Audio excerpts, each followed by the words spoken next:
A bipartisan group of top senators are working right this very moment on a deal to formally condemn the Saudi crown prince and target Saudi Arabia for the killing of Washington Post journalist Jamal Khashoggi. They are considering a bill that could include halting arms sales to the kingdom, as well as reducing the U.S.'s role in the Saudi-led war in Yemen. Republican Senators Lindsey Graham and Bob Corker are calling out the White House today, saying it is un-American not to denounce the crown prince for his role in Khashoggi's murder. We tolerate bad behavior. That's part of politics at times, but this is an ally. If you get in the orbit of the United States, if you want to buy our weapons and integrate your economy into ours, there's a certain price to be paid. Don't chop somebody up in a consulate. That's not too much to ask. And how bizarre is this?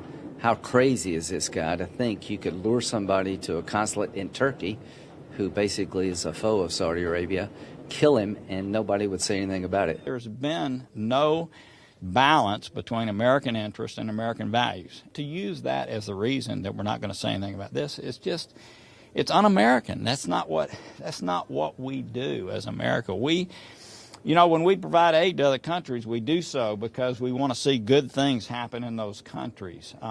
We espouse American values all around the world, and to say that, well, no, they're going to buy some arms from us, and so, it's okay to kill a journalist sends exactly the wrong message about who we are as a country. This bipartisan bill could come to vote as early as Monday, and at least one senator, Democrat Dick Durbin, is renewing his call for the expulsion of Saudi's ambassador to the U.S. Karen Attiah is with me. She is the global opinions editor for the Washington Post, who recruited Jamal Khashoggi to work for the paper. Karen, an honor to have you back on. Just first, your gut reaction to these senators on both the left and the right coming up with this rebuke. Do you believe it's substantive? I mean, it's a good thing to have this on record. It's a good thing, for the White House and for Saudi Arabia to know that a bipartisan group of lawmakers has officially said, we believe this came from the highest levels of the Saudi government, that Mohammed bin Salman is personally to blame.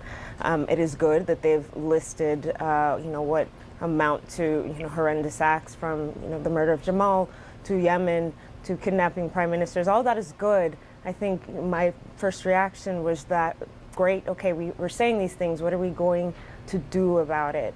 We've listed the actions that Mohammed bin Salman is responsible for, so what will be the consequences? So I'm hoping, that we will not just talk the talk, but walk the walk when it comes to resetting our relationship with Saudi Arabia and with Mohammed bin Salman. You mentioned consequences, which brings me to my next question. You and I have spoken about Trump siding with the Saudis. We know the tack that he's chosen to take. What has really escalated this was Secretary Mattis and Secretary Pompeo totally refuting what these senators have said about MBS's role in Khashoggi's murder. We heard recently from Democratic Senator Chris Murphy saying that Pompeo and Mattis were misleading us. Karen, if Pompeo and Mattis did mislead, what is the consequence for them? I mean, one thing that is so striking to me about, in particular, Pompeo's response is we seem to forget that Mike Pompeo was director of the CIA just last year, and it's stunning to have a former CIA director now seemingly wanting to throw the work of his former agency under the bus. It just speaks to, it calls into question their judgment when they're making assessments on who America should be in bed with, basically.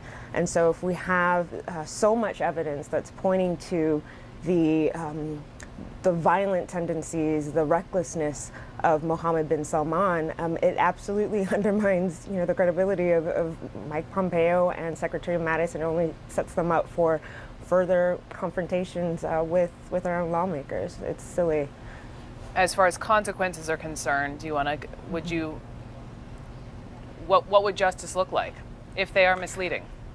Right. I mean, from the very start, right here, right now, today, the fact that the ambassador, Saudi ambassador Khalid bin Salman, flew to Washington as if business as usual, likely with assurances from our government that he would not be persona non grata.